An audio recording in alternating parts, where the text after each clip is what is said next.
Bueno, vamos a ver el tema que vamos a ver está muy vinculado a lo actual, al tema de lo que es el retraso diagnóstico en la colicistitis aguda, el retraso diagnóstico terapéutico en colicistitis aguda en la era COVID-19, el retraso diagnóstico terapéutico en la colicistitis aguda en la era COVID-19 a propósito de dos casos. El objetivo es presentar dos historias clínicas y análisis desde el punto de vista de la seguridad del paciente.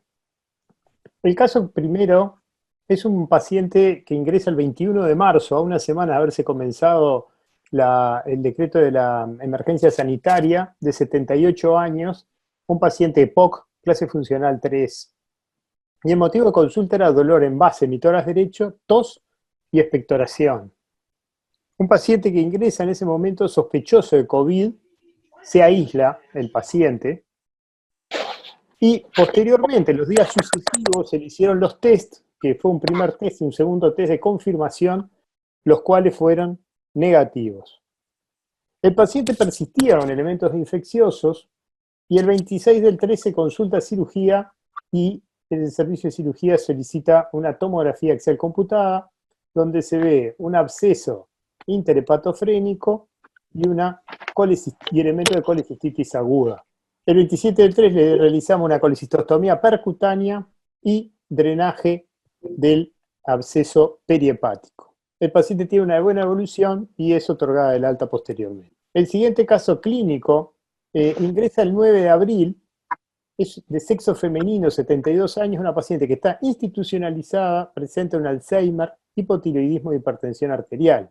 El motivo de consulta fue una infección respiratoria alta y en el triage surge un presunto contacto con paciente COVID.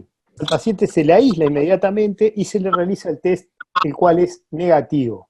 Se ve en los días subsiguientes que la paciente persiste con elementos infecciosos y una fiebre mantenida con picos hasta 38,5 y 29.000 glóbulos blancos.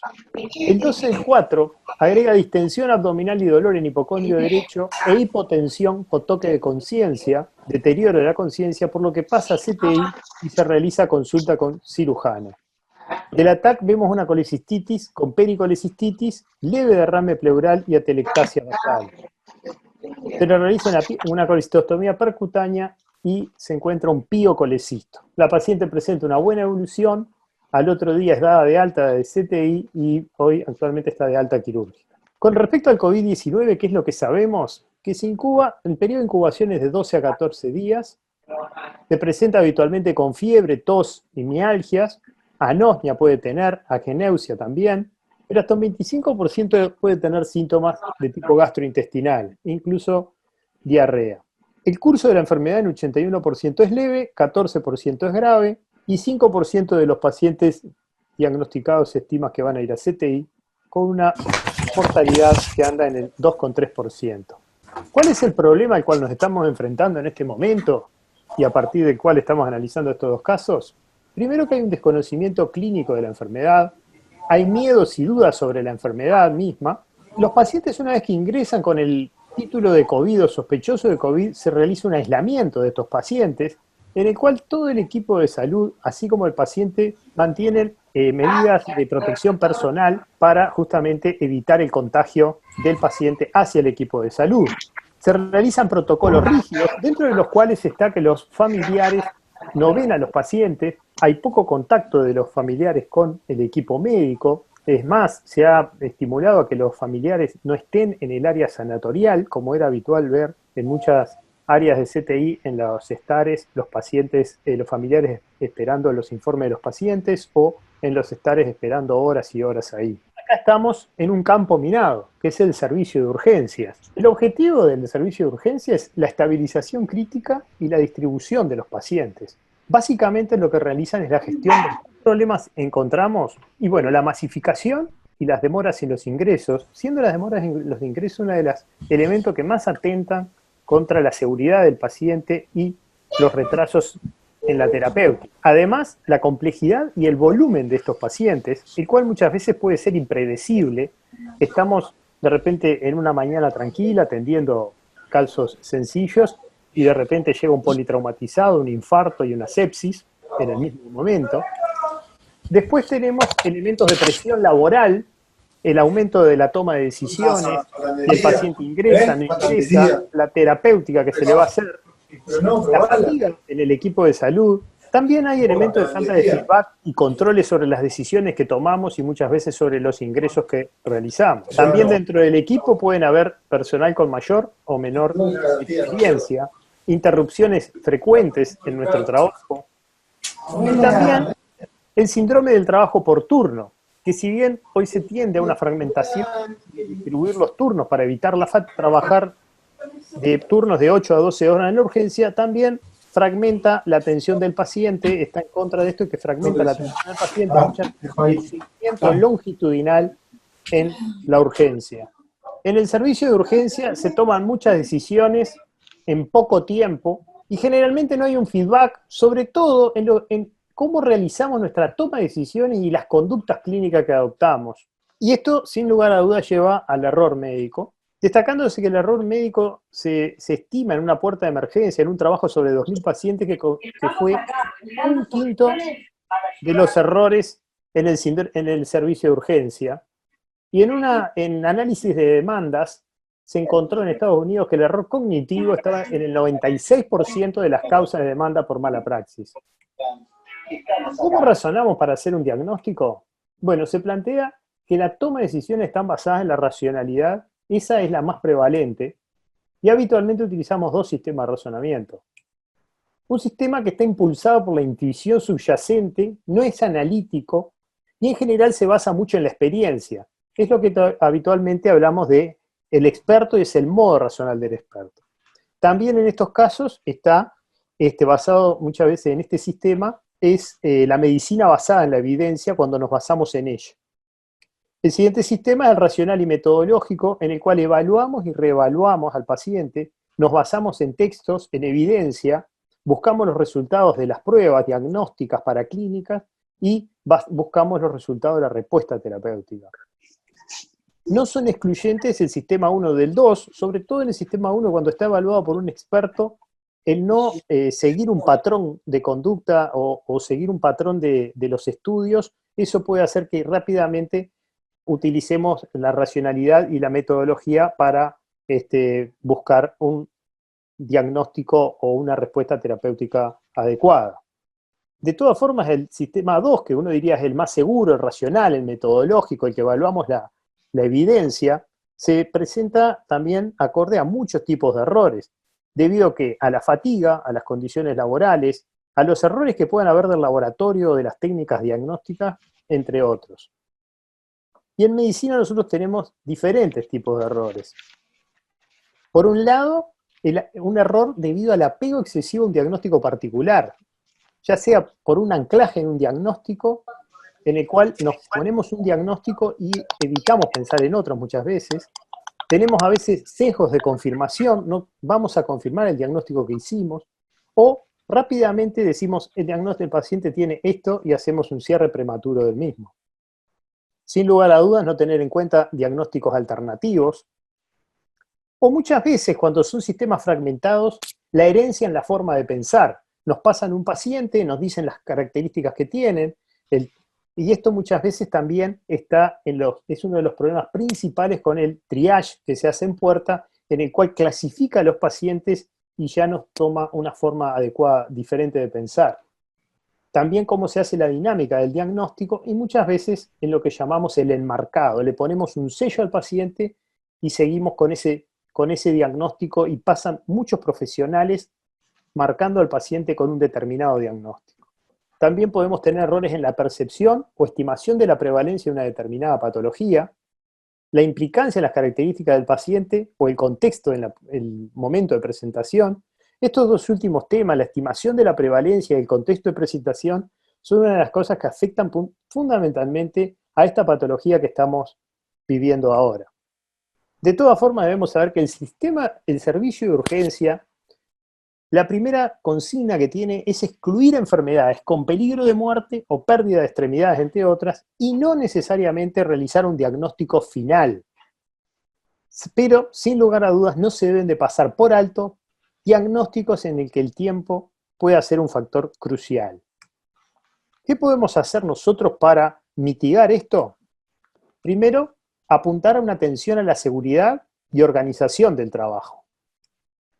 Realizar equipos y trabajos, realizar equipos y adecuarse a formas de trabajo en equipo. Más allá de formar grupos, nosotros debemos hacer que estos grupos funcionen en forma armónica, que cada uno cumpla sus tareas y que sepa adecuadamente las suyas propias y las del resto del equipo y cómo apoyarse en cada una de las diferentes etapas. Buscar liderazgos ejecutivos y resolutivos. Mejorar la comunicación y la transferencia entre servicios. Siento que la transferencia, sobre todo cuando pasa del servicio de urgencia a cuidados moderados, a cuidados intensivos, a aislamiento, la mala comunicación en estos momentos puede ser crucial para la seguridad del paciente y para evitar cometer otros errores. Sin lugar a dudas, los protocolos de acción, más hoy día en esta pandemia, es una de las cosas fundamentales que se han hecho y en donde estamos viendo cada vez más diferentes tipos de protocolos de acción. Pero particularmente en estos pacientes, ¿qué podemos hacer nosotros? Y en primer lugar, buscar que la atención quirúrgica se haga realizada por el más experiente o quien deba tomar la decisión de tratamiento en ese momento. Y, sin lugar a dudas, un seguimiento longitudinal por el mismo cirujano. Por las razones son varias. En primer lugar, la magnitud de esta enfermedad, la afectación en el equipo de posibilidad de contagio del equipo de salud, pero también en lo que tiene que ver con el desconocimiento que tenemos de esta patología y las implicancias que puedan traer sobre la evolutividad quirúrgica de diferentes patologías. Muchas gracias. Bueno, yo te voy a hacer comentarios entonces. En primer lugar, te quiero felicitar por el tema porque me parece que que tiene una actualidad enorme, porque hoy nosotros nos estamos enfrentando prácticamente a una situación nueva y creo que las colecistitis, que son los cuadros agudos más frecuentes de abdomen, realmente se presentan distintos, como tú lo mostraste, ¿no? Entonces, es un tema que tiene mucha actualidad y creo que va a traer muchos aportes. En primer lugar, antes de eso, perdón, quería hacerles un comentario. Esto es lo mismo cuando uno va a una sesión de la Sociedad de Cirugía. Hay que apagar el celular o por lo menos dejarlo en vibrador.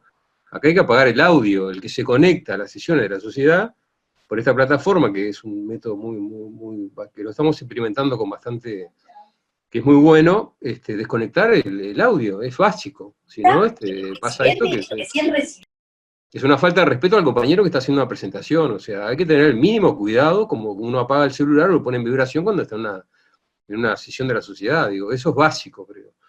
Así que digo, hay que tener esa precaución, no cuesta nada. Pero como es un nuevo escenario que estamos viviendo, creo que, bueno, podemos ser contemplativos, pero bueno, vale la pena destacar esto. No fumé, no te... No bueno, fumé, seguimos. Después, me llamó la atención, te voy a hacer algún comentario puntual.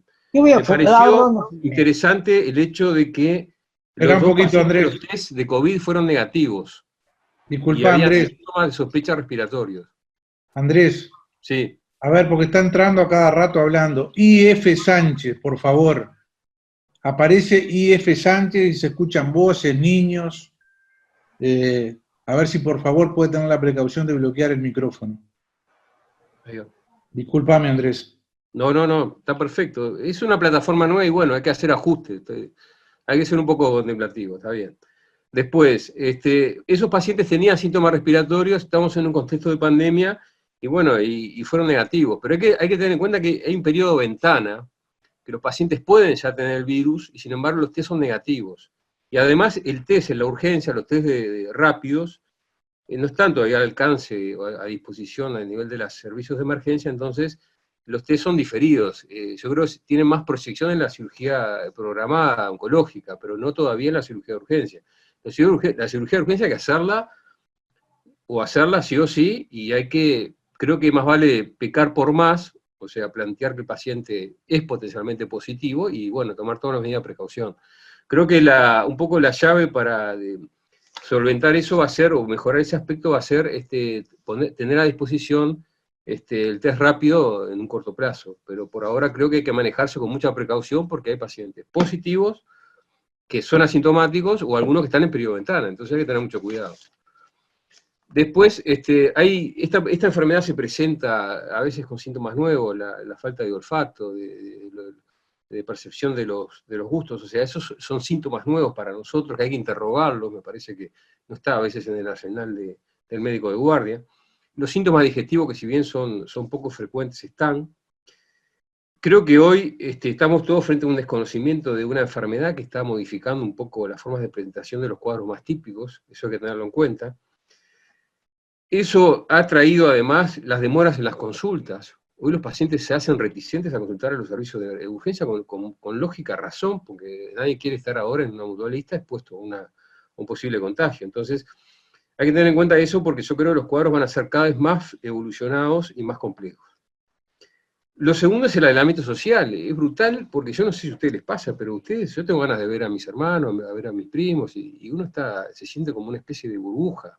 Y los pacientes que están con un cuadro agudo abdominal a la urgencia es tremendo, porque están solos, no puede entrar nadie, se sienten aislados. Entonces, ese es un aspecto psicológico que yo creo que va a tener que encarar un poco las especialidades psiquiátricas, porque creo que es un aspecto que no es menor y que está incidiendo en esta pandemia.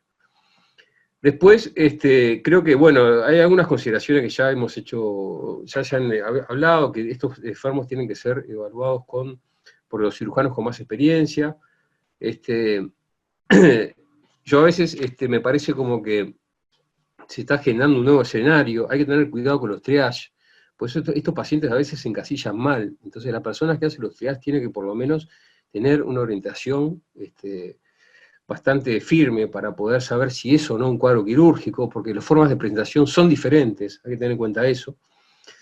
Hay que tener una buena conexión, me parece, con los médicos de guardia, con los servicios de urgencia, los médicos de puerta, para evitar a veces consultas presenciales, si se puede evitar, frente a casos leves, celulitis o cosas que se pueden resolver por una consulta telefónica, por imágenes. Ese aspecto no es importante, y creo que una cosa que dijo Eduardo, que creo que es importante, es que tener protocolos de acción, o sea, esto implica tener un protocolo ya establecido y ensayado, o sea, no hay que improvisar acá. Es lo que decíamos el otro día, si uno opera un paciente COVID positivo, tiene que haberlo ensayado antes, porque si no es muy difícil poder contemplar todos los aspectos para no infectarse. En definitiva, creo que, bueno, estos son algunos comentarios que yo te quería hacer, porque me parece que, te vuelvo a decir, es un tema que tiene mucha actualidad,